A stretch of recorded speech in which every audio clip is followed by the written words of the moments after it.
네, 안녕하세요. 성공 취업의 시작 취업정보센터의 김승재입니다. 안녕하세요. 이은정입니다. 자, 그제 저희가 2017 고용 핫 이슈 블라인드 채용 특집을 보내드린 바 있는데요.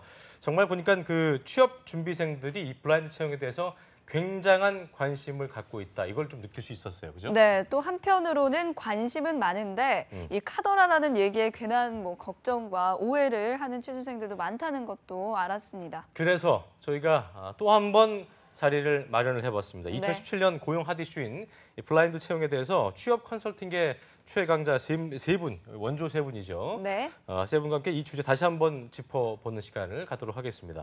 네이버 카페 취업대학교에서 취업 준비생들의 댓글을 받았는데 3일 만에 댓글이 원래 이렇게 안 달리거든요. 100여 개가 달렸다고 합니다. 예. 와, 다른 주제에 비하면 거의 3배 정도가 된다고 볼 수 있는데 그만큼 우리 취준생들의 관심도 높고 그리고 모르는 것도 많은 주제가 이 주제가 아닌가 싶습니다. 그렇습니다. 그런 의미에서 오늘 방송은 정말 끝까지 본방 사수해 주시기 바라겠고요. 금요일 어벤져스 특집과 함께하는 잡정무센터 지금 바로 출발합니다.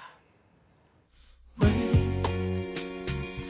너를 떠나보냈었는지 왜 널 보낸 건지 네, 왜 나를 보낸 건지 이 노래가 오늘 이제 마지막 시간이에요. 불합격. 네, 정말 붙고 싶었는데 회사에서는 붙여주기는커녕 불합격했다는 통보만 해주고 그 이유도 알려주지 않아서 정말 힘들어하고 있는 분들을 위해 저희가 시즌 1 작년, 올해 또 시즌 2 왜 떠졌나 계속 이어가는데 오늘 마지막 시간이 될 것 같습니다. 네, 자 오늘은 최종 컨설팅을 하는 날입니다. 왜 떨어졌나 시즌 2 마지막 날 위포트의 김태성, 조민혁, 홍기창 가사님과 함께합니다. 어서 오십시오. 세 분 어서 오십시오. 반갑습니다. 자, 왜 떨어졌나 시즌 2 많은 학생들을 만났는데 네. 마지막 날입니다. 그러네요. 소회 한 말씀 좀 해주시죠. 제 개인적으로는 더 하고 싶어요. 학생들 나오겠다고 하시는 분들도 있고. 그래요? 네, 이제 그리고 좀 보나 보죠. 처음보다는 확실히 많이 보나 보죠. 많이 봐요. 그리고 어제도 제가 학원에서 특강을 했는데 지방에서도 관심이 많더라고요, 학생들이. 네, 출연 혹시 가능하냐? 뭐 이런 요청들도 특히야 있고 해서. 서울에 계신 분들보다 더 멀리 계시기 때문에. 네, 맞아요. 우리 방송의 어떤 그런 위력을 느낄 수 있는 게 아닌가 생각이 듭니다. 기찬 쌤도 그렇군요. 어떤 이런 위력을 느꼈습니까?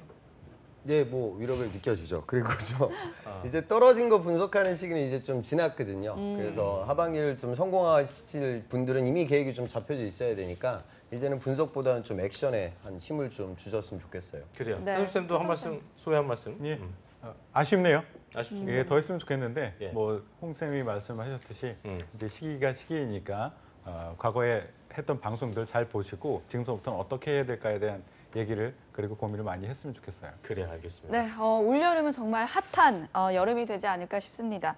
삼성그룹도 사상 최초로 이제 계열사별로 채용을 시작을 하고요. 하반기 공공기관 채용도 이제 블라인드 채용으로 전면 시작을 하면서 어떻게 준비하느냐가 좀 관건이 되지 않을까 싶습니다. 그렇습니다. 그런 면에서 이분은 굉장한 행운아이다. 물론 둘째 날 울먹거림을 당하긴 했지만 가장 핫한 정보를 드리는 잡정무센터 취준생 구제 프로젝트 왜 떨어졌나 시즌2의 마지막 주인공인 홍익대학교 김현 학생 오늘 마지막 시간 함께하겠습니다. 어서 오십시오. 어서 오십시오. 안녕하세요. 오늘 아주 블랙 색상으로 예. 어떤 그 결의가 담긴 겁니까? 아니요, 그냥 입었습니다. 생각 없이 입었습니까? 네, 미안합니다. 오늘이 마지막 날인데 좀 소감이 어떤가요? 일수로 치면 4일 나왔는데 나흘 때죠, 그렇죠? 네. 그리고 이제 시간도 시간인데 굉장히 4일답지 않게 길었어요? 많은 걸 배웠. 너무 어. 그 시간에 비해서 굉장히 많은 영향을 받고 많은 걸 배웠던 시간인 것 같아요. 아쉽습니까? 아쉽지 않습니까? 아쉬워요, 조금은. 조금 아쉽군요. 알겠습니다.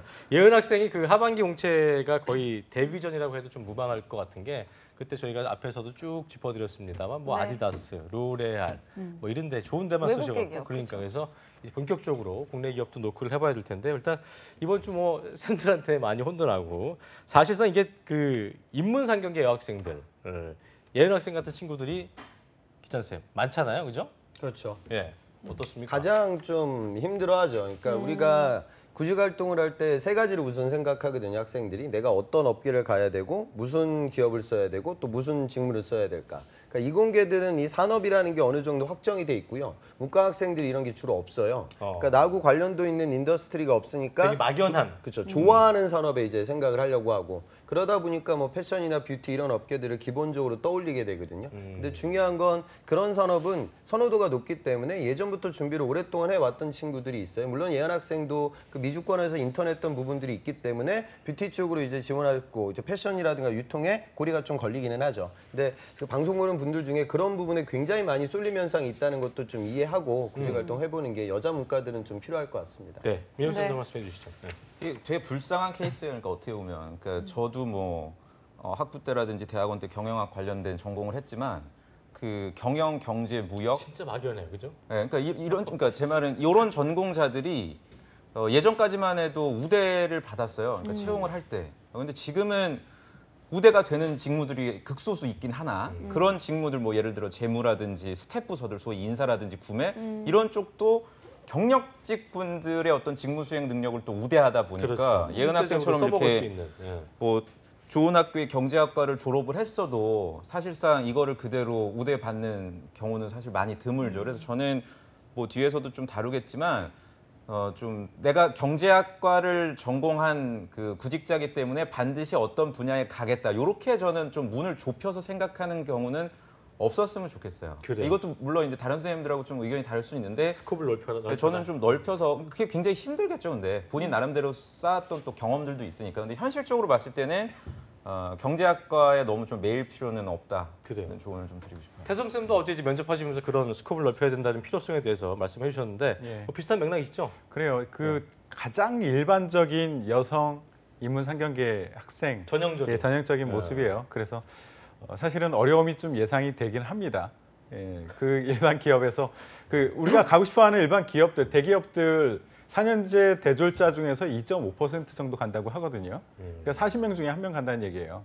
예, 그만큼 39명을 물리치고 내가 합격하기 위해서는 무엇을 보여줘야 될까라는 고민이 더 있어야 되는 거고요. 가장 일반적, 내가 중간하면 남들 하는 만큼 중간하면 그냥 떨어진다라고 보시면 되고요. 내가 무엇으로 공격할 할 수 있겠는가? 나의 그 공격 포인트, 나의 자산은 무엇인가? 이것을 잘 활용하는 무엇을 해야 될 것인가에 대한 고민이 더 필요할 것 같습니다. 그리고 이제 전공을 우대받지 않는 학생들, 문과생들 중에 예를 들어 뭐 영문이라든지 행정, 신방도 마찬가지고 뭐 정외과 이런 학생들은 이미 취업에 있어서 본인이 열세라는 거를 대학교 뭐 1, 2학년 때부터 알기 때문에 선제적으로 경험들을 굉장히 많이 쌓아놔요. 반면에 이렇게 경제학과라든지 경영학과 학생들은 자기가 그래도 좀 취업이 될 거라는 막연한 생각도 있고 그래서 그냥 학교 내에서 학점 관리만 그냥 열심히 하고 특히나 이제 그렇죠. 그마저도 상위권 대학은 더 그렇고. 더불어 그마저도 어려운 과목을 이수하기보다는 뭐 회계나 원가 관리 이런 거보다도 그냥 좀 소프트한 과목들, 마조론, 마케팅 조사론 그래서 숫자 높일 수 있는. 네, 그러니까 그런 과목만 듣다 보니까 정작 딱 4학년 2학기에 임했을 때 공허한 경우가 많죠. 그래요. 저의 모습을 좀 보는 것 같군요. 그렇습니다. 네. 그렇다면 이제 예은 학생처럼 첫 데뷔전인 학생들은 어떻게 하면 좋을지 한번 알아봐야 될 텐데 네. 먼저 첫 번째는 첫 번째. 뭐 무조건 많이 지원해본다. 왜냐하면 그냥 부딪혀본다. 그래서 직접 전쟁터에서 내 수준을 가늠해본다가 좋을지 아니면 아니면 두 뭐 번째로 처음이니까 네. 정말 원하는 기업, 직무에 올인을 해서 소신 지원해본다. 합격 확률을 높이는 지원은 다음번에 해도 된다. 아직 어리니까. 이건 별로 좋아하시지 않을 것 같긴 합니다만. 네. 어쨌든 쌤들의 의견을 하나 좀 들어보겠습니다. 먼저 민혁 쌤부터. 저는 뭐 1번? 아시겠지만 당연히 그래. 1번이죠. 1번이고 이제 다만 것 같긴 한데. 예. 다만 이제 김예은 학생의 성향이나 뭐 이력들 이런 거를 고려를 했을 때는 본인 스스로는 아마 1번을 실천하기가 굉장히 어려울 것 같아서 1번과 2번 중간 정도의 어떤 계획을 그 플랜을 짜실 것 같은데 뭐 조언을 드리는 입장에서는 일단 좀 많이 지원을 그리고 또 기회가 될 수 있는 채용들이 많이 진행이 될 거거든요. 하반기에 은행권도 있을 거고 뭐 삼성도 어쨌든 전자는 또 많이 뽑을 거니까 아마 제조업체는 전혀 또 생각을 하지 않을 수도 있어요. 본인이 익숙하지가 않아서. 그러니까 그런 기회들도 저는 하나하나 좀 잃지 않으시기를 그래요. 좀 조언을 드리고 싶어요. 네. 태동 쌤도 한 말씀해 주시죠. 1번입니까? 2번입니까? 예, 저는 어제는 확대해라라고 얘기를 했는데요. 그 1번, 2번 중에 고르라고 하면 2번을 고르겠어요. 예, 저도 다만 그 원하는 기업의 수를 조금 늘려서 2번으로 해라라고 얘기를 하고 싶거든요. 그러니까 기업과 직무 범위를 좀 확대하고 원하는 기업도 약간 좀 이렇게 섞인 거네요, 좀. 그렇죠. 1번과 예. 2번이 좀 섞인 원하는 느낌. 기업도 그냥 난 꼭 여기 갈 거야 보다는 지금 제가 보기에는 확실하게 나는 반드시 여기만 갈 거야라는 것은 안 잡히는 것 같아요. 그러니까 그런 부분 대한 1, 대한 2 그룹 이렇게 리스트업을 먼저 해놓은 다음에 그 다음에 확대해서 2번처럼 접근했으면 좋겠다라는 그래요. 말씀드립니다. 기찬 쌤도 한 말씀해 주시죠. 제 개인적 의견으로는 이제 문과 기준으로 말씀드려서 범주를 좁히라고 제가 조언하는 친구들은 실전에서는 뭐 그런 친구예요. 제 학생인데 그 식품기업에 들어갔거든요. 근데 어머님이 큰 일식집을 하세요. 그래서 본인이 그 가업을 물려받을 거예요. 그런 친구들은 이제 직장생활 좀 하다가 어차피 그 사업 할 거니까 식품기업에 들어가야겠죠. 그럼 이런 친구들이야 제가 뭐 좀 너는 미래 계획이 잡혀 있으니 이쪽으로 가서 인더스트리에 대한 지식을 배워야 회사 레벨이 좀 낮아져도 나중에 사업할 때 도움이 되죠. 구조를 알수 그런 있기 때문에. 친구들이라고 하면 뭐 인생 진로가 있으니까 좀 좁힐 수가 있겠지만 현실적으로 문과들은 취업이 너무나 어렵기 때문에 다른 선생님들처럼 범주를 넓히는 게 현실적입니다. 그래요, 알겠습니다. 네, 이렇게 세 분 쌤께서 말씀은 해주셨지만 네. 몫은 이제 예은 학생의 몫이기 때문에 좀 어떻게 생각하십니까? 나름 좀 긍정적으로 그 수용을 하는 타입인 것 같아서. 네. 네, 저는 이제 기업의 수를 늘리고 근데 다만 조금 더 걱정되는 부분은 제가 많이 지원을 하면서 이제 산업군도 다양해지게 되면 제가 좀 포커스가 떨어지지 않을까라는 떨어진다기보다 이것저것 다 살펴야 네. 되기 때문에 힘들겠죠. 그런 게 어, 시간적인 그런 측면에서도 조금 불안한 면이 있어요. 저 마음도 이해는 되죠. 뭐 아까 지금 불쌍하다고 제가 했던 이유 중에 장담하는데 하나가 많이 그거거든요. 안 쓸 거예요, 김예은 학생은. 또 이랬다 또. 네, 아니 또 저는 왜냐면 이래요, 아니, 또 김예은 이래요. 학생이 이상하다는 게 아니라 예. 저 나이 때 그래요 다. 그냥 25이고 지금 처음 공채하시는 분들이 저희 같은 전문가들의 조언을 따르는 경우를 많이 못 봤고 근데 이거는 아셔야 돼요. 김예은 학생이 아셔야 될 게 만약에 정말 내가 원하는 곳이라든지 익숙한 기업을 간다. 그 기업이 다른 학생들은 별로 그렇게 익숙하지 않거나 잘 모르는 기업이라면 그게 메리트가 있을 수 있어요. 숨어 있는 기업, 소위 뭐 히든 챔피언이라 그러면. 근데 아마도 김예은 학생이 가고 싶어하는 그 기업들, 뭐 예를 들면 뭐 CJ 같은 경우도 남들이 원하는 기업이라든지 이런 쪽으로 쓸 거란 말이에요. 그럼 경쟁률은 당연히 높아질 거고 경쟁률이 높은 상태에서 또 채용하는 사람 입장에서는 우리 2부에서 얘기하게 될 직무 능력을 보다 보면 지금 본인이 가지고 있는 경험이나 이런 것들이 다른 지원자에 비해서 차별성이 없으면 또 이제 서류가 떨어지고 이제 이래서 결국에는 또 뭐 자격증을 취득하는 것도 고민하고 이렇게 하더라고요. 그래서 모르겠어요. 그러니까 그건 지금 뭐 저희가 짧은 4일이었지만 예은 학생의 어떤 방향이나 이거를 완벽하게 변화시키긴 어렵겠지만 좀 현실적인 것들도 저는 고려를 해주셨으면 좋을 것 같아요. 그래야 저희가 안 보고 다시 네, 화요일 날 예전에 나왔던 이주연 학생이라든지 이주연 학생은 울었어요. 학원에도 나왔었거든요. 한번 저희 방송 출연하고 자기가 선생님 말대로 뭐 외식이라든지 유통 이런 편의점 쪽 썼는데 다 떨어졌다. BGF 리테일이랑. 근데 그 친구 GS 리테일도 최종 합격했단 말이에요. 네, 한국어 그 전공 자임에도 네. 불구하고 학교도 거의 비슷한 레벨이에요. 경희대 홍익대면. 그쵸. 그러니까 25이고 그 주연 학생도. 그러니까 저희가 조언해드리는 걸 영상 보시는 분들도 그냥 우습게 여기지 마시고 난 그래도 나는 한 10개 정도만 딱 소신 지원할 거야. 본인이 소신 지원하시려면 강력한 전공에 있어서의 강점이라든지 경험이라든지 이런 게 탄탄해야 그래야 이제 눈에 들어오니까 그 점은 유념하셔야 될 것 같아요. 약간 그런 것 같아요. 소신 지원하려고 난 많이 안 쓰겠다고 하는 친구들은 많이 쓰면은 집중 못하니까라는 이유를 대긴 하지만 그만큼 더 어렵고 그만큼 더 귀찮기 싫은? 약간 이런 어떤 핑계적인 저는 부분도 있는 이공계 것 같아요. 분들이 소신 지원한다는 거는 100% 찬성해요. 그래야 이공계 분들 되기도 하고. 그냥 뭐 예를 들어서 내가 산업공학과인데 저는 물류랑 SCM 몇 개 한 10군데만 선생님 쓸게요. 그럼 제가 그렇게 해라. 라고 하는데 홍채 쌤 얘기했지만 사실 문과분들 두 분도 아마 저희를 통해서 이렇게 간접적으로 그 들으셔서 그렇지 와닿지 않으실 거예요. 얼마나 이게 전쟁터 같은지. 예를 들어서 문과였기 때문에 좀 네. 알죠. 근데 아니야. 그때와 본인들 이미 다른가요? 너무 늙었어. 그러니까 예를 들어서 10%가 안 돼요. 서류 통과율이 50개를 쓰면은 50개를 쓰면은 이름을 만들고 그래.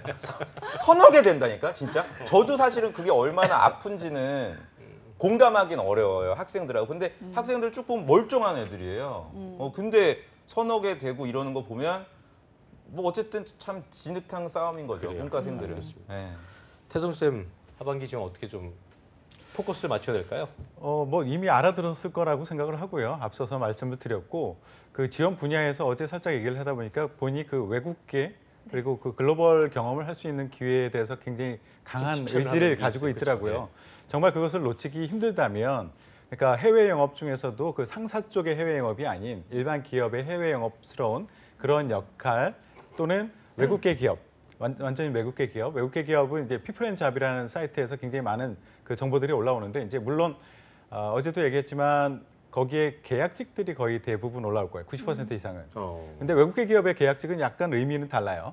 그러니까 외국계 기업 같은 경우에는 일단 계약직으로 써서 1년 정도, 2년 정도 일을 시켜보고 정규직 전환하는 케이스가 굉장히 많아요. 많아요? 예, 굉장히 많습니다. 우리는 2년 예. 지나면 안 되는 케이스가 되게 예. 많잖아요. 그런데 이게 이제 잘 보셔야 되는 게 그 공고 올라오는 거 보고 그 올라온 회사와 취업하는 회사가 동일한 경우에는 그런 경우가 제법 있는데 그 인력 채용 회사, 인력 풀을 가지고 있는 회사에서 채용을 해서 파견을 하는 경우 이 경우에는 정규직 전환의 기회가 적은 편이에요. 그렇기 때문에 그거를 잘 다이렉트로 보고 지원하는 게 아닌 경우에는 다이렉트로 계약직으로 뽑는 경우 그거는 전화로 꼭 확인해서 정규직 전환의 기회가 있느냐라고 확인하고 지원해 보는 것도 하나의 방법일 수 있겠다라는 말씀드립니다. 기찬 쌤도 어떤 식으로 좀 전략을 세워야 될지. 그러니까 취업 시장을 처음 접하는 친구들한테 제가 비유를 들어서 설명드리면, 그러니까 여러분들이 누구를 쏜다라고 하면 스나이퍼처럼 아주 정적하고 고요한 장소에서 누굴 타겟팅해가지고 저격하는 게 아니에요.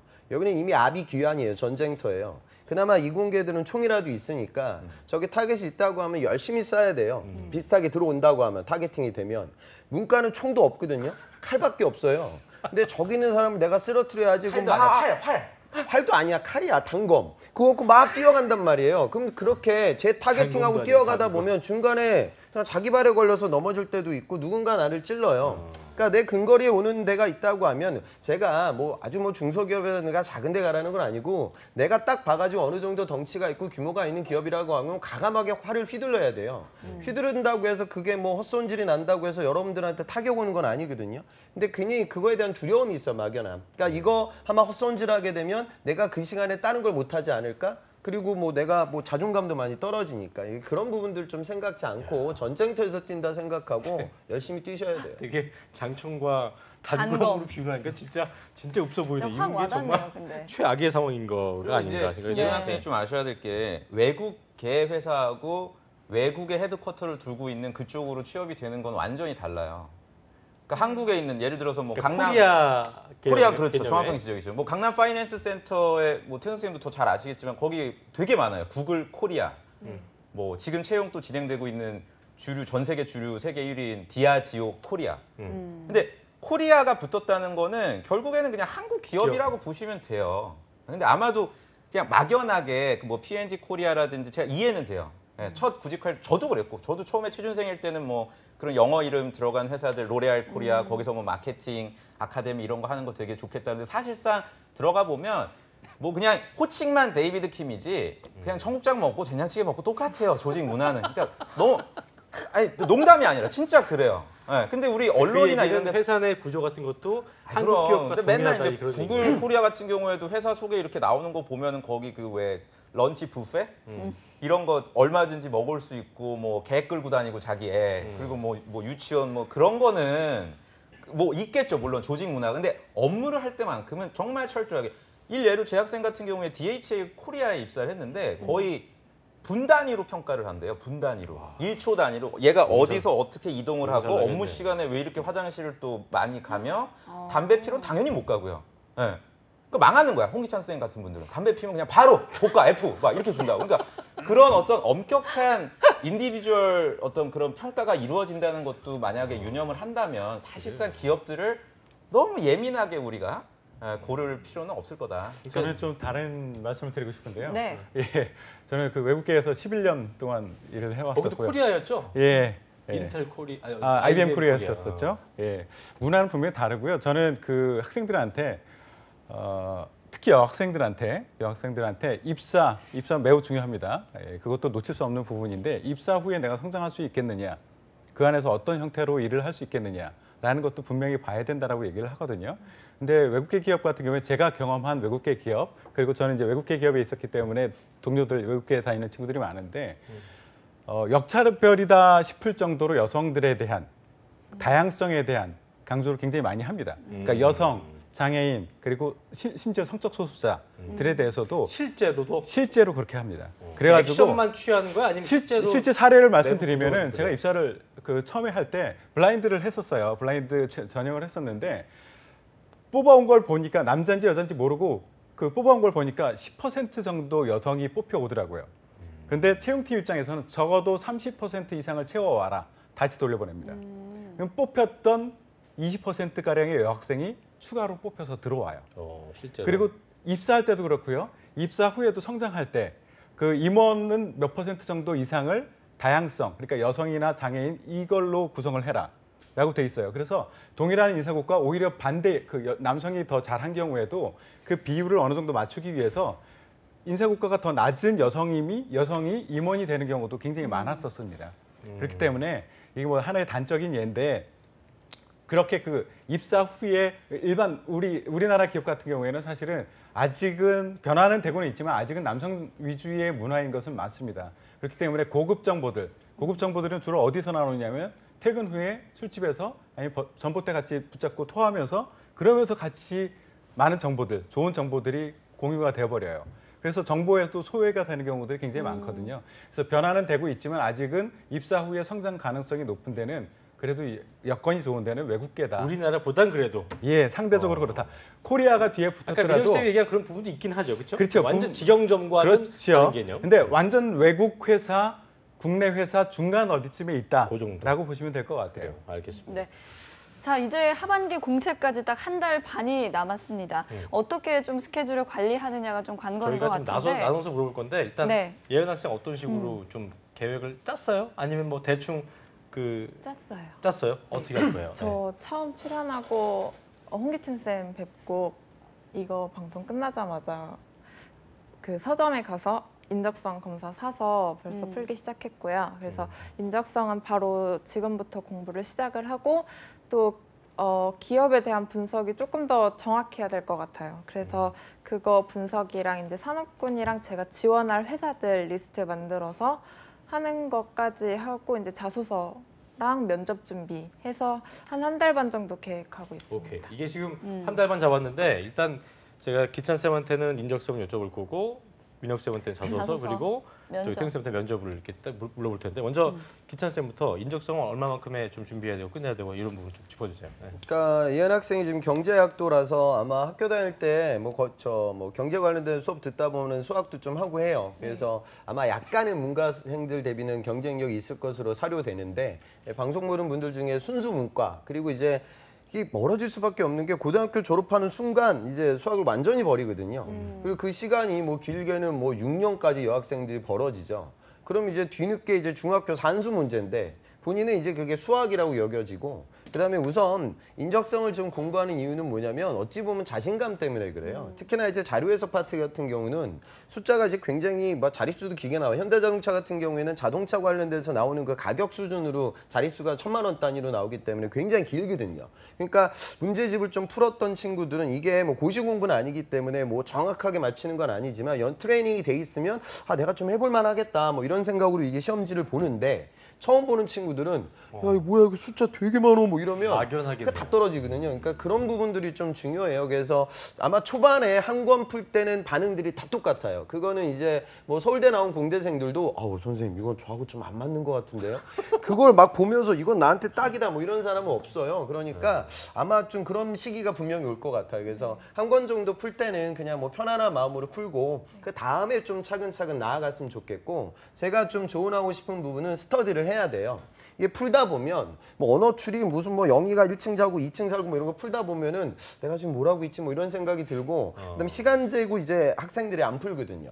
그래서 제 학생들 보면 어떤 친구들은 그 모바일로 스터디를 해요. 그러니까 무슨 소리냐면 밤 10시서부터 몇 시까지 각자 그 얼굴 다 보면서 이제 시간 화상으로? 재고 푸는 연습. 왜냐면 화상으로. 화상으로. 왜냐하면 혼자 있으면은 그 시간 동안 의지박약이기 때문에 안 풀거든요. 뭐 이렇게까지 하는 친구들도 좋은 있으니까 방법이네. 그래. 스터디를 좀 하면서 특히 이제 그 남자 공대생들이 모여 있는 필드에 꼭 좀 들어갔으면 그게 좋겠어요. 왜 그런 거예요? 그러면 이제 그 친구들이 더 잘하거든요. 그래서 팁을 좀 알려줄 거예요. 근데 그거는 여자친구니까 또 잘해주겠네요. 또 그런 것도 있겠네. 뭐 그런 것도 글쎄요. 근데 그런 건 잘 모르겠고, 근데 그거보다 몰라, 중요한 건 모르겠네. 당황했잖아. 그런 건 없고요. 그거보다 했었으면서.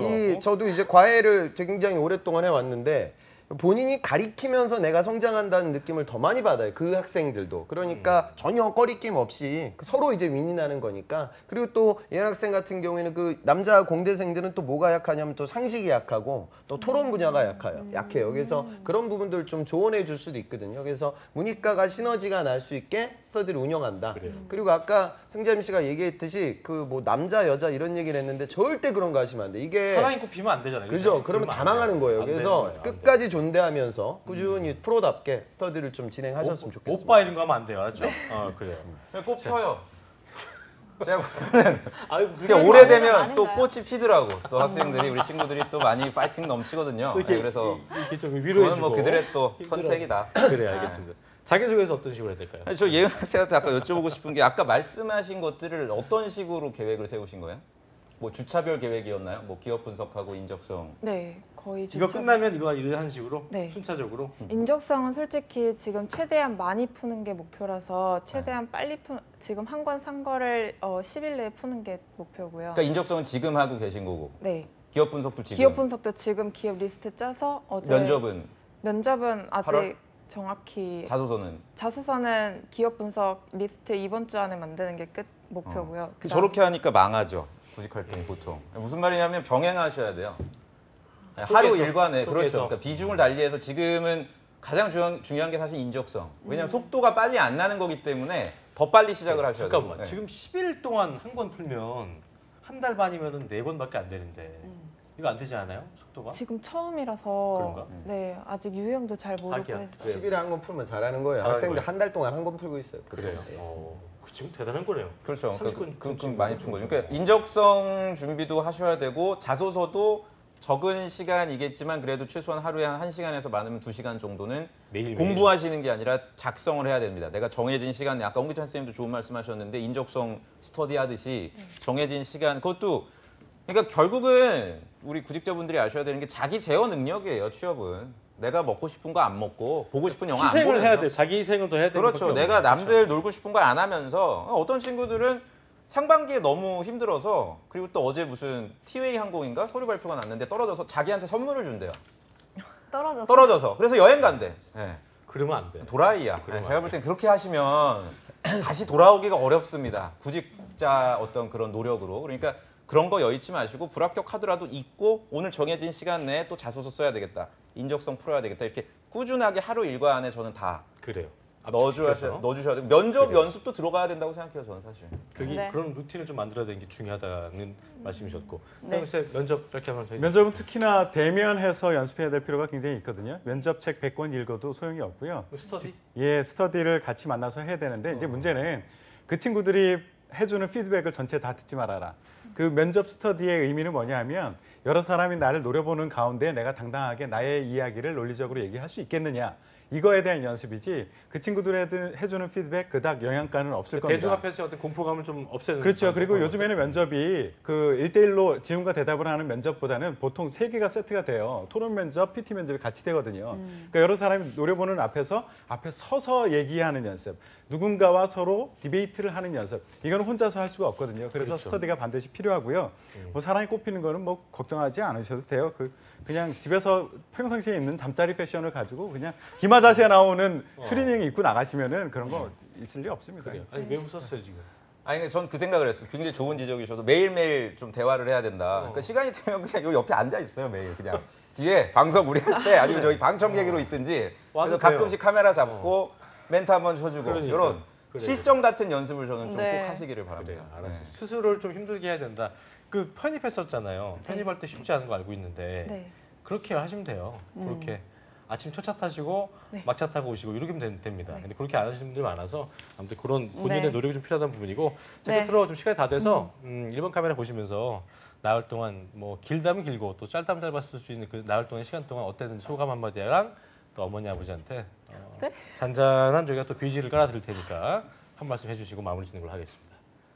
자, 소감 큐. 먼저 소감부터 큐. 네, 우선 정말 너무 감사했던 시간이었고요. 제가 놓치고 그냥 지나가 버릴 수도 있어서 그래서 저한테 너무 제가 딴 길로 세워버릴 수도 있었는데 너무 좋고 정말 저를 보시고 진심으로 해주신 조언들 잘 받아들여서 잘 정리해서 그리고 또 남은 시간 동안 열심히 해서 저 나름대로 최선의 결과를 만들어내서 보여드릴 수 있도록 노력하겠습니다. 네, 진심이 느껴지네요. 네, 그리고 사랑하는 부모님께 한 말씀. 진심으로 뭐 이렇게 뭐 저기 뭐 뻔할 뻔짜로 열심히 할게요 이런 거 말고 또 진심으로 빛이 나옵니다. 불좀 깔아주세요. 눈물 흘려도 돼요. 이게 우리가 노리는 바야 이게. 1번 카메라. 더 떨린다. 사랑하는 어머니 아버지께 큐.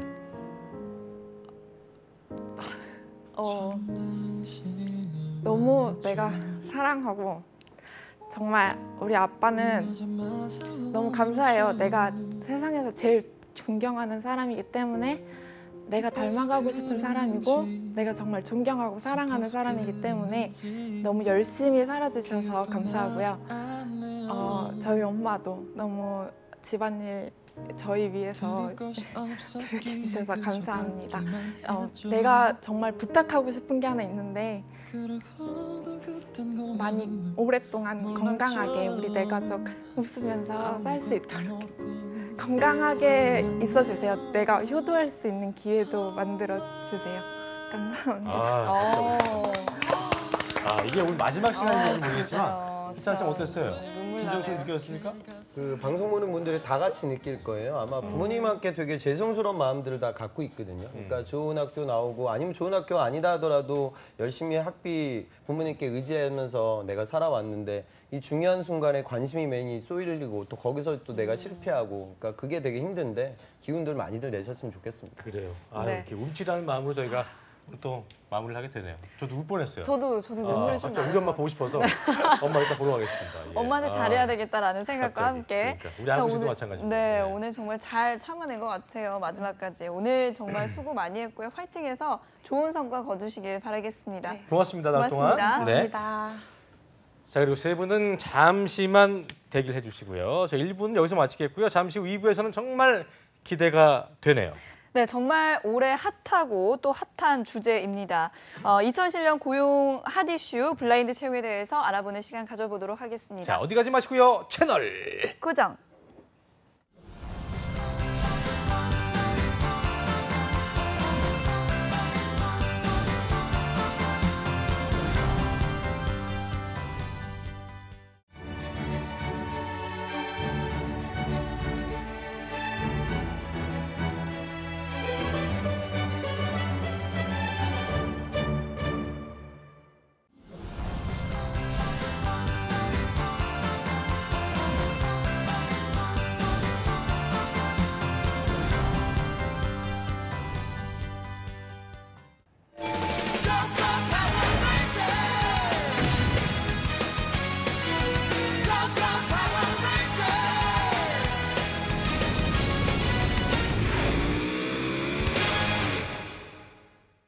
네, 1부에 이어서 취업 컨설팅계 어벤져스 쌤들과 함께합니다. 위프의 네. 김태성, 조민혁 그리고 홍기창 강사님도 함께합니다. 어서 오십시오. 세 분 다시 어서 오십시오. 네. 예. 자, 오늘은 가장 큰 화제인 블라인드 채용을 다시 한번 저희가 저번 시간에 이어서 네. 이어볼까 하는데요. 그러면 먼저 이제 그 블라인드 채용이 어떤 건지 좀 알아야 될 텐데 고용노동부에 따르면 블라인드 채용이라는 것이 이제 뭐 말 그대로 가리는 거예요. 이력서에 네. 사진, 학력, 출신지, 뭐 스펙과 같은 차별 요인을 넣지 않는 채용 방식을 일컫습니다. 예. 네, 공공기관 그리고 지방 공기업은 채용 시 입사 지원서에 출신 지역과 또 가족관계, 학력, 신체 조건 등이 금지됩니다. 예. 그리고 블라인드 채용은 공공기관뿐만 아니라 민간 기업에도 확산할 예정이라고 하는데요. 그래서 앞으로의 귀추가 더 주목되고 있습니다. 그렇습니다. 자, 아직 제도적으로 그리고 체계적으로도 가이드라인이 잡혀 있지 않아서 네. 그 수많은 카더라가 지금 우리 취준생들 사이에서 퍼지고 있습니다. 그런데 그런데 이번 이제 네이버 카페 취업대학교 학생들의 질문도 며칠 만에 100여 개가 될 정도로 그 그래요. 어느 때보다도 또 관심이 뜨거워지고 있는데요. 그런데 블라인드 채용에 대해서 모르는 학생들 아직도. 굉장히 많은 것 같아요. 그러니까 머릿속이 블라인드인 분들이 참 많이 있는데 네. 얼굴을 안 보니까 이제 그럼 목소리 관리를 또 해야 되는 거 아니에요 하면서 또 음성 클린 이런 데 가는 또 분들이 있을 수도 있다는 저만의 생각인데요. 일단 쌤들 학생 중에는 블라인드 채용에 대해서 일단 에이스 친구들은 다 알죠? 어떻습니까? 민혁 쌤부터. 정확하게 잘 알고 있죠. 그리고 잘 알고 있고 사실 블라인드 채용은 이미 한 3년 전인가요? 그 현대자동차와 SK는 지금 공채 같은 경우에도 사진이나 뭐 이런 거 뭐 탈스펙 이런 거. 예, 봉사활동 경력상 SK는 어학점수 입력란도 없어요. 그러니까 대기업들은 이미 선제적으로 몇 개의 기업이긴 하지만 시작한 지 오래됐고 그냥 저는 이거예요. 그러니까 여러분들 복잡하게 생각하지 마시고 블라인드 채용 결국 학교예요, 학교. 우리 구직자들이 가장 관심이 있는 거는 학교라고 보시면 돼요. 학교에 대한 어떤 차별을 좀 안 받을 수 있는, 그렇죠. 받지 않을 수 있는. 그러니까 학교가 지방대냐 뭐 수도권이냐 이것도 있는데 우리 예전에 다뤘던 대졸이냐 초대졸이냐. 네, 그러니까 초대졸이더라도 이제는 초대졸이더라도 능력이 좋으면 그냥 삼성 3급처럼 대졸로 그냥 입사를 해버리는 거야. 그러니까 거의 경계가 허물어지. 과연 근데 이게 지금 우리 영상 보시는 본인들에게 유리하게 작용할 것이냐, 이제 불리하게 작용할 것이냐, 이제 이런 논란의 소지가 있어서 저는 그 부분에 대해서 우리가 좀 주목해서 얘기를 해볼 필요가 있을 것 같아요. 그래요. 네. 자, 기찬 쌤도 한 말씀 해주세요. 그러니까 이런 이슈가 나온 부분들을 좀 되짚어 봐야 될 것 같아요. 그러니까 제가 보기에는 지금 문재인 정권의 제일 중요한 공약이 일자리 창출이고 그 일자리 창출 관련돼서 직접 정부에서 이제 블라인드라는 말이 나왔죠. 이 블라인드 채용이라는 건 우리 같은 사람들이나 썼던 용어인데 이게 정권에 아주 화두가 됐단 말이죠. 그러니까 그만큼 제가 보기에는 뭐 새 정부가 이것 때문에 또 호평을 많이 받게 될 거고 결국에 이제 평등한 사회로 나아갈 수 있는 어떤 지향점의 한 걸음이 되겠죠. 근데 그거는 이제 정치적인 해석이 될 테고 여러분들 입장에서는 학벌을 안 보겠죠. 학벌. 학력은 어떤 식으로든 평가가 이루어질 거예요. 그러니까 이 친구가 공부를 열심히 하고 전공 특히 뭐 이공계라고 하면 뭐 그걸 다 안 보고 뽑는다는 거 말도 안 되는 소리죠. 그러니까 본인의 공부했던 여러분들의 역은 확인이 될 거예요. 그런데 기존에 내가 정말 공부를 열심히 했는데 학교가 안 좋아서 그러니까 고등학교 때 공부 못해서 차별받았던 친구들 그러니까 아까 민혁쌤이 얘기했듯이 초대졸로 졸업한 다음에 경력 같은 거 쌓으면서 내 실력을 배양했는데 단순히 이제 전문대를 나왔다는 이유만으로 차별되는 부분들이 줄어들 거예요. 그러니까 결국 준비하는 여러분들 입장에서는 달라질 건 없어요. 근데 제가 보기 기술적인 부분은 뭐냐면 민간 기업은 어차피 뭐 따라가는 입장이니까 기존 프로세스를 답습할 것 같고요. 공기업들, 공공기관 같은 경우에는 당연히 정부에서 이렇게 드라이브를 걸었으니까 따라갈 거거든요. 그러다 보면 서류를 제가 보기에는 더 많이 붙일 거예요. 보나마나. 그렇게 되면 결국 그 전형의 과정들 속에 NCS가 더 중요해질 가능성, 일반적인 적성시험의 중요성이 더 좀 커질 가능성은 있을 것 같다. 저는 그렇게 생각됩니다. 그래서 저는 한 가지만 더 덧붙이면 사교육 시장은 커질 것이다. 이게 어떻게 그러니까 이런 거를 지금 정부에서는 염두에 두고 있을지 모르겠지만 이 어떤 그 춘추전국 어떤 그 불확실한 시대에 누구나 다 서류 진입 장벽이 낮아지는 마당에 채용하는 입장에서는 그 모든 사람들을 면접을 볼 수는 없기 때문에 더욱더 타이트하게 변별력을 NCS 시험이 강화될 거라고 저는 뭐 조심스럽게 예견해 봅니다. 제가 뭐 태성 쌤. 인적성 강사는 아니지만 네. 태성 태성 쌤. 쌤도 덧붙이실 말씀 도 해주세요. 이게 뭐 블라인드 채용이라는 새로운 이름이 나온 것처럼 나오니까 뭔가 불안해 하시는데요. 그 기업에서도요, 매년 채용을 할 때 이번에는 이런 면접이 추가됩니다라고 얘기를 하면 불안해해요. 그런데 사실은 그게 크게 다르지 않거든요. 기존에 하던 방법과 크게 다르지 않아요. 그러니까 뭐 심층 면접을 한다. 그러면 내부적으로 보면은 기존에 했던 PT 면접과 토론 면접을 합쳐서 하고 뭐 이런 경우들이 굉장히 많거든요. 그죠? 그리고 블라인드 면접 같은 경우, 블라인드 테스트 뭐 이런 거 같은 경우에도 이름이 그렇게 붙여졌고 여러분들이 직접 그것을 신경을 안 썼을 뿐이지 이미 많은 민간 기업에서도 이미 시행을 하고 있었어요. 여러분들이 가고 싶어하는 많은 대기업들이 이미 하고 있는 부분이에요. 일부이든 아니면 그 범위의 차이가 있었을 뿐이지. 그리고 최근에 이제 뭐 NCS 얘기가 많이 나오잖아요. NCS도 새롭게 네이밍이 되었을 뿐이지 사실은 기존에 그것들을 해왔었거든요. NCS, 내셔널 앞에 붙었고 C가 컴피턴시 거예요 아마.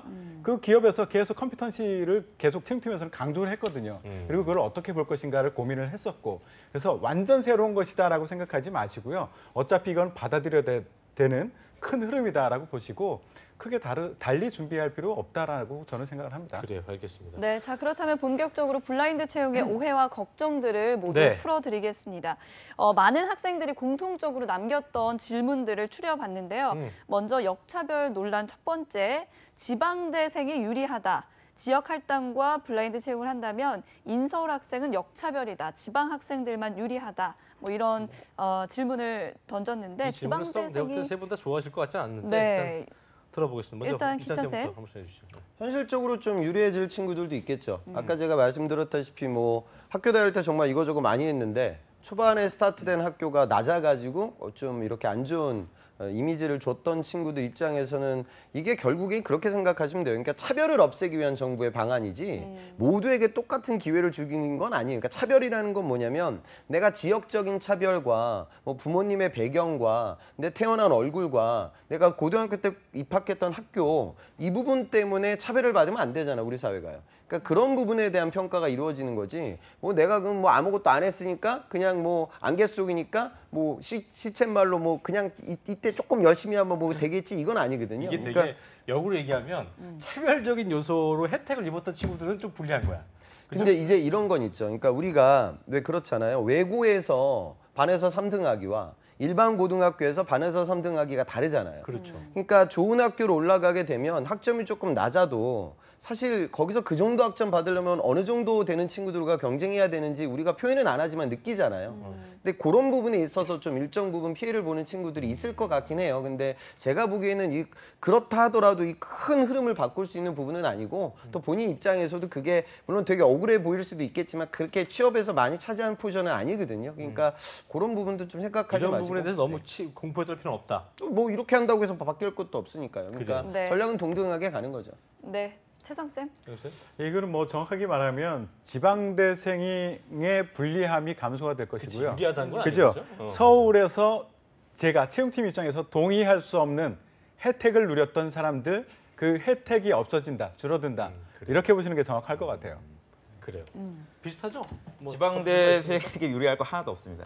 무슨 말이냐면 제가 지방대생을 좀 비판을 좀 할게요. 제가 방학 때라든지 가끔 이제 지방에 뭐 부산이라든지 전남권 특강을 하러 갈 일이 있어요. 그래서 가서 얘기를 하는 게 스펙을 어디 학교? 불필요 뭐 동아대라든지 이런 쪽에 조선대 간 적도 있고 그래서 너희 요새 뭐 하니 하고 물어보면은 공무원 시험 준비.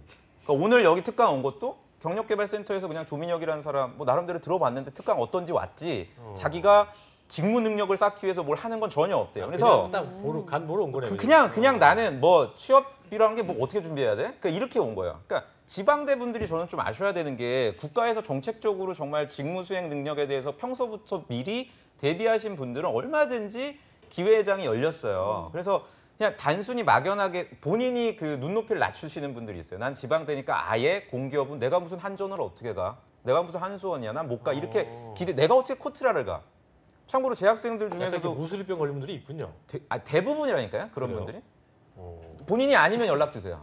네, 나는 되게 열심히 하고 있는 분이 있다. 뭐 예를 들어 재학생 중에도 그 계명대학교 대구에 계명대라고 있어요. 계명대학교 졸업한 친구인데 코트라에 입사를 했거든요. 대단하네요. 근데 제가 공채로? 물어봤어요. 야, 너 계명대 계대라고 해요. 그들은.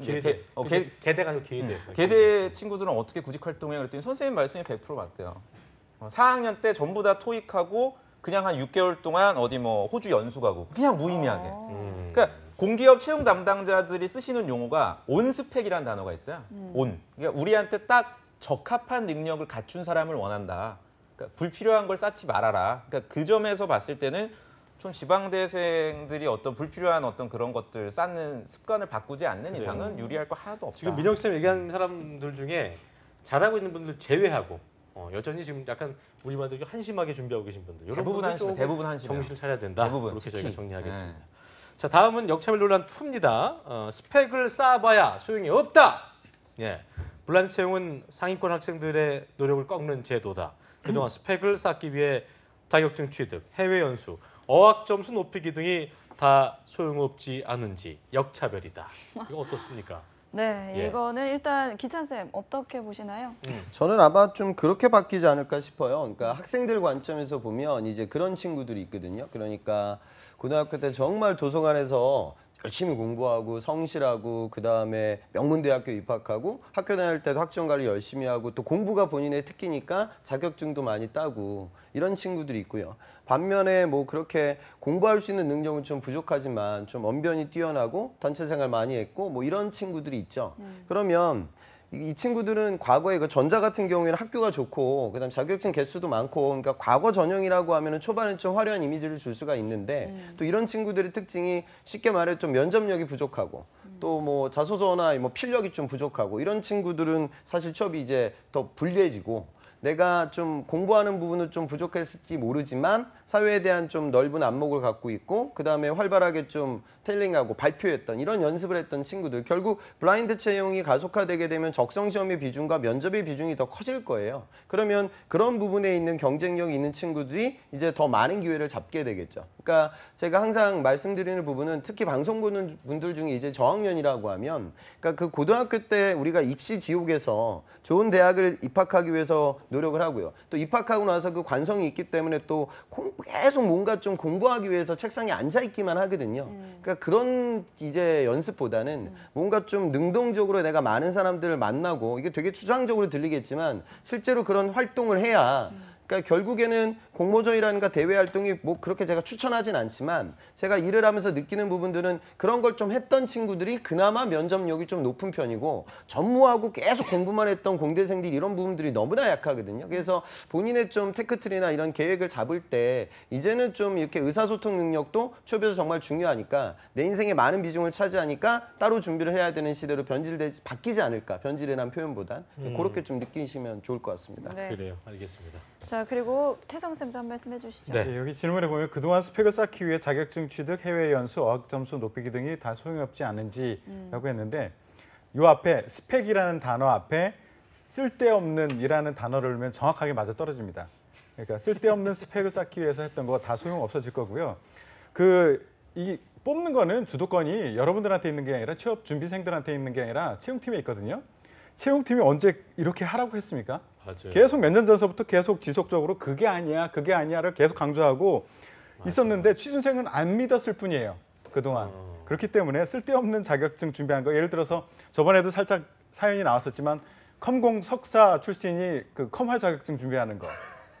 예? 유학생들이 토익 준비하는 것. 이런 것들 하지 말라는 얘기고요. 모든 일자리들이 똑똑함을 요구하는 것은 아닙니다. 그러니까 단편적인 사례로 그 일본에서도 이런 경우가 있었어요. 아주 재밌는 채용 방식이 있었는데 산 정상에서 면접을 했어요. 산 정상. 어디까지 올라와라. 왜 그러느냐? 예전에 우리 학교에서 그런 적 있었어요. 네. 교수님이 거기 올라와야지 뭘 주겠대니. 아, 그래서 정말? 근데 정말 이게 높았는데. 똑똑한 사람들 많이 안 올라왔거든. 왜냐하면 그 직무는 똑똑함보다는 우직하게 끈기. 요구되는 그것을 끝장을 보는 그런 사람들이 그치. 필요로 하는 그런 직무였었거든요. 그런 식으로까지 기업에서는 고민을 한다고요. 이게 뭐 정확하게 맞아떨어진다는 아니지만 이런 식의 고민을 하는데 여러분들은 계속 그 기업의 고민들, 그 판단들을 믿지 않고 취준생들끼리 교류하는 그런 이상한 정보들을 믿었기 때문에 이런 고민이 있는 것 같아요. 그래요. 얼마 전에 저희 집에서도 굉장히 많이 보던데 쌈마이웨이 드라마 여주인공이 이제 면접을 보는데 재밌게 보고 있습니다. 김지호 씨 나오는 거. 끝났어요. 네. 끝났습니까? 그 여주인공한테 당신은 학교 다니면 아나운서 준비생이잖아요. 뭐 했니? 그랬더니 나는 그 시간에 돈 벌었다. 연수 안 가고 뭐 했냐. 여러분들이 생각했을 때 너무 많은 금전적이라든지 시간이 투자되는 것들을 하라고 강요하는 그런 기업은 없고요. 혹시나 그런 기업이 있을 수도 없지만 있다면 거기 가실 필요가 없다고 저는 좀 단호하게 말씀을 드리고 싶어요. 어제 제가 만난 어떤 학생이 굉장히 진지한 표정으로 다음 주에 호주를 떠난대요. 워홀 하러. 그래서 내가 정신을 차려라. 호주에는 어떤 비즈니스적인 투자나 이런 것들이 활발한 지역도 아니고 굳이 갈 거면은 네가 꼭 갈 거면 동남아라든지 우리 박장규 대표님도 잘 아시니까 그런 쪽에 네가 관심을 보여 그랬더니 이미 자기는 뭐 코알라 보러 떠나는 이유가 마인드를 뭐예요? 네? 이유가 뭐예요? 겉멋이죠 그냥. 네, 친구들이 전부 한 번쯤은 호주 갔다 왔으니까. 그래서 제가 이제 얘기를 했어요. 당신이 정말 호주에 가서 브리즈번이나 뭐 골드코스트 가서 한번 즐길 거면 난 추천한다. 근데 그게 그 어떤 구직 활동의 직무 능력이라든지 온 스펙으로 작용하진 않을 거라고 제가 얘기했더니 집에를 못 가더라고요. 아, 그럼 어떻게? 그래서 저는 이제 집에 가야 되는데 끝까지 뭔지 알죠? 홍기전 선생님 뭔지 알잖아 그 학생들. 저는 진짜 이건 네. 이제 사견인데 호주에 가면 주로 학생들이 뭐 토끼 농장 가서 토끼 잡고요, 뭐 토마토 뽑고 이런 거 하거든요. 근데 물론 뭐 그런 금전적인 이득이 필요한 친구들은 가야겠지만 저는 이제 우리나라 국부 차원에서 우리나라 국위 선양의 차원에서 그런 건 좀 재고해 봐야 될 것 같아요. 정말 많이 가거든요. 그러니까 물론 제가 수많은 친구들을 만나왔지만 거기서 뭐 대단한 이력을 경험한 친구들은 많지는 않아요. 정말 극소수예요. 그러니까 뭐 경제적으로 힘들면 갈 수도 있겠지만 거기서 내가 뭐 취업의 어떤 이득을 얻는다, 어학적인 어떤 거대한 배움을 얻는다, 이건 정말 아주 경미하거든요. 그래서 저는 좀 비추하고 하는 편입니다. 그래요, 알겠습니다. 해외 연수는 진짜 여러분들 진짜 정말 그래요. 가지 마세요. 네, 해외 그렇다면 연수는. 뭐 저기 이걸 여쭤보려고 했는데 어쨌든 다음 거가 또 있어서 네. 역차별 논란 세 번째, 좋은 학교로의 입학 편입 노력이 물거품된다. 근데 이건 조금 더 어떻게 보면 생각이 들 수도 있을 것 같긴 한데 역으로 이제 기찬 쌤부터 짧게 좀 해주세요. 그러니까 이런 거죠. 내가 편입을 할 때 내 전공이 맞지 않아서 이건 나하고는 안 맞는다라고 한 편입은 괜찮겠죠. 직무 적합성 높이기 위해서. 그러니까 내가 뭐 예를 들어 뭐 그냥 예전에 부모님 뜻 뭐 이런 거 있어서 뭐 그냥 여자는 뭐 영문학도다 이제 갔는데 야 이거만으로는 전문성이 너무 부족하다. 그래서 내가 뭐 경영이나 뭐 다른 전공을 택했다. 이런 친구들은 전혀 후회할 것도 없죠. 그런데 그냥 심지어 이런 친구들이 있죠. 그러니까 내가 뭐 무슨 지방대 경영학도를 갔는데 이게 지금 학교가 마음에 안 들어서 부모님 뜻도 있고 해서 서울의 명문대로 갔는데 전공이 무슨 뭐 철학이야. 그러니까 이런 식의 투자한 친구도 있단 말이에요. 학교 간판만 보고 그러니까 하는 오히려 전공은 낮추고 학교를 높였던 친구들 입장에서는 그나마 그 학교 타이틀 때문에 한 이유 외 이유는 없잖아요. 그러면 이제 굉장히 좀 땅을 치고 후회를 하게 되겠죠. 그러니까 이제는 그러니까 편입이라는 것도 그냥 고등학교 때 그런 미련 때문에 하기보다는 시대가 좀 저는 오히려 좀 긍정적으로 바뀔 것 같아요. 이거는 제가 보기에는 청년들의 리소스 낭비거든요. 그러니까 이거는 전혀 뭐 사회 차원에서도 얻을 게 없잖아요. 그러니까 이런 좀 긍정적 변화가 생길 것 같고 그런 결정을 지금 하실 목전에 두고 계신 분들이라고 하면 고민을 좀 해봐야 할 것 같습니다. 그래요. 이런 네. 식의 어떤 편입. 약간 어떻게 보면 실제 결과적으로 가성비가 전혀 없는 그런 편입은 생각하지 말라는 우리 기찬 쌤의 말이었고요. 말씀이셨습니다. 네. 자 그러면 이제 태성 쌤도 한 말씀 예. 해주시죠. 이 질문을 보면 상위권 대학 출신들이 일을 잘할 것이다라는 확실한 믿음을 가지고 있는 것 같아요. 근데 제가 믿음을 깨드릴게요. 실제 몇 개 기업에서 조사를 했어요. 대학별 그리고 업무 성과 이것을 비교를 한번 해봤었어요. 제가 있었던 기업에서 했었고 제가 컨설팅을 나가서 해보기도 했었고 했는데 전혀 연관관계가 없었고요. 심지어는 우리가 가장 뭐 잘할 거다라고 생각하는 서울대 30위권 바뀌었어요. 업무 성과 위주로 보면. 기업에서는 일 잘하는 사람을 뽑는 거거든요. 여러분들 대학 갈 때 일 잘하는지 보고 대학 갔습니까? 수학 능력 시험을 보고 갔잖아요.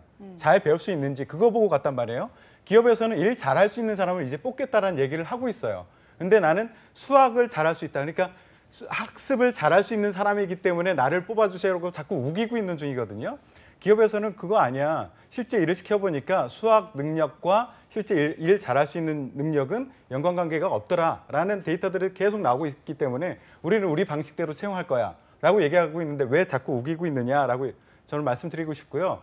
이런 결과가 나온 거는 여러분들 선배 탓하세요. 여러분들 좋은 학교 나온 선배들이 회사 들어가서 일 잘 못했어요. 그래서 이런 결과가 나온 거고요. 너무 불만 가지지 마세요. 입사하고 나면은요 아직도 잔재합니다. 그러니까 업무 성과는 낮지만 전체적으로 평균적으로 보면 낮지만 아직은 임원은 또 그쪽 출신들이 임원들이 많이 되거든요. 아직도 혜택을 누리고 있으니까 너무 불만 섞인 얘기하지 마시기 바랍니다. 네, 선생님 말씀해 주시죠. 옹 기자 쌤 말씀이 맞아요. 그러니까 예를 들어서 제가 예를 들어보면 한국 외대의 용인 캠퍼스의 인도과 분들이 취업이 굉장히 잘 되거든요. 인도네시아 분. 그 인도 마이너과 거의 100% 잘 되죠. 거의 지방의 분교임에도 불구하고. 해외도 많이 가고. 그게 어떻게 보면 좋은 학교의 개념으로 바뀌었지. 뭐 예를 들어서 뭐 특정 학교를 제가 언급을 하자면 뭐 건동홍 또 뭐 중경외시 이쪽의 경영학과 이게 취업률이 그렇게 높지가 않단 말이에요. 네, 다른 언어 전공자들에 비해서. 그래서 시대적으로 이제는 좋은 학교다, 뭐 아이비리그다 이런 정의가 변화가 됐기 때문에 그런 트렌드를 좀 유념을 하고 여러분들이 편입이라든지 이런 건 고려를 하셨으면 좋겠어요. 네, 자 이렇게 블라인드 채용에 대한 걱정과 오해들 살펴봤는데요. 네. 조금은 좀 풀리셨으면 좋겠습니다. 그렇습니다. 사실 블라인드 채용이 도입하게 된 데에는 취업에서의 부당함과 또 불평등의 문제가 있었기 때문일 텐데 그 취준생들의 문제라기보다는 우리 어른들의 그리고 기업들의 어떤 잘못된 인식 때문이다라는 댓글이 그래요. 있었다고 합니다. 이게 버스터즈라는 님의 댓글이었는데 네. 면접관들의 인식을 바꿔야지. 노력한 흔적들을 왜 가리나 이런 따끔한 댓글도 있었다고 하는데 쌤들 일단 끝으로 한 30초씩만 스펙을 중시하는 기업들에게 한 말씀 해주신다면 어떤 게 있을지 기찬 쌤부터 한 말씀 해주시죠. 저는 이 제도가 좀 변질되지 않았으면 좋겠어요. 그러니까 내가 뭐 지방대를 나왔다. 그러면 서울대를 나온 친구가 있으면 과거에는 내가 그dan 아무리 열심히 해도 이 친구를 뛰어넘을 수가 없는데 이제는 동일한 스타트 라인에서 약진할 수 있는 그런 기회를 정부가 주는 거죠. 근데 문제는 뭐냐면 결국 그러면 경험 싸움이 되니까 우리 학교 선배들하고 또 여러분들이 경쟁을 하게 되고 자칫 너무 경력직을 요구하는 채용 프로세스에 변화가 생기게 되면 이제 좋은 기업을 가기 위해서는 마치 대학원 가듯이 조금은 내 목표로 삼지 않는 기업에서 업력을 쌓고 그다음에 내가 목표로 하는 기업에 가야지 이렇게 만약에 변질되면 정부에는 이제 평등의 사회를 마련하기 위해서 이런 제도를 유지하는 거지만 또 그러면 이런 중소기업들 입장에서 어떤 일이 펼쳐지냐 인력들이 오면 한 1년, 2년 있다고 또 우리 사회 회사를 떠나게 되면 이 회사들 입장에서도 아마 좀 안 좋은 상황들이 펼쳐질 것 같아요. 그래서 이렇게 좀 전체적인 안목으로 아직 이게 가시화되지 않았고 구체화되지 않았거든요. 그 구체화되는 과정에서 좀 손질을 해서 성공적으로 자리매김하는 그런 좀 제도가 됐으면 좋겠습니다. 네, 그리고 태성 쌤도 한 말씀 해주시죠. 이 면접관들의 인식을 바꿔야지 그 노력하는 흔적을 왜 가리냐? 뭐 앞에 말은 동의합니다. 바뀌어야 됩니다. 근데 뒤에 말은 반대합니다. 그러니까 기업에서 아직도 분명히 이런 인식들이 있어요. 제가 채용팀장을 했을 때도 임원이 와가지고 야, 뭐 그렇게 어렵게 하냐. 나 같으면 그냥 서울대 가지고 아는 교수한테 가서 애들 몇 명 좀 보내주시오. 이렇게 얘기하면 이렇게 쉬운 걸 왜 그렇게 하고 있느냐라고 얘기한 그런 임원들도 있었어요. 기업들도 바꿔야 됩니다. 바꾸려고 노력을 하고 있고요. 그리고 이 블라인드 채용 때문에 뭐 인사청탁이 더 늘어날 수도 있지 않겠느냐라는 우려를 가지고 있는 사람도 있는데 줄어듭니다. 저는 해봤어요. 훨씬 줄어듭니다. 그러니까 그거에 대한 걱정을 하지 마시고요. 기업도 바뀌려고 노력하니까 여러분들도 내가 컨트롤할 수는 없는 영역에 너무 분개하고 그것 때문에 내가 안 된다 이런 생각은 안 했으면 좋겠어요. 이건 큰 흐름입니다. 여기에 맞추셔서 여러분들 능력을 향상시키셔야 돼요. 네, 오늘 별다방 아메리카노의 주인공은요. 오늘 네. 이렇게 따끔한 댓글을 남겨주신 버스터즈님께 드리기로 하겠습니다. 그래요. 자, 네. 보니까 문재인 정부의 그 화두였던 블라인드 채용 하시면서 처음에 취임 일성을 이런 말하셨죠. 기회는 평등할 것입니다. 과정은 공정할 것입니다. 다시 해봐. 다시 좀 더 이렇게 물어. 사탕 물어. 더. 결과는 정의로울 것입니다. 방송이. 어쨌든 기회는 평등하고 네. 과정은 공정, 결과는 정의로울 거라고 얘기하셨기 때문에 네네. 저희가 좀 기대를 하면서 우리 쌤들이 말해준 것들 잘 종합해서 잘 준비하시길 바라겠습니다. 네, 오늘 도움 말씀 주신 세 분 쌤 모두 감사합니다. 고맙습니다. 자, 왜 떨어졌나 드디어 끝났습니다. 다음 주부터 하반기 대기업 공채 특집 여름날의 기적이 시작됩니다. 다음 주는 사상 최초 계열사별 공채를 시작하는 삼성공채에 대해서 낱낱이 파헤쳐보겠습니다. 네, 올해 마지막 성과를 거둘 수 있는 하반기 공채 잡정보센터와 함께 하시길 바라겠습니다. 저희는 다음 주 월요일 오전 10시에 웃는 얼굴로 다시 찾아오겠습니다. 시청해주신 여러분 고맙습니다. 고맙습니다.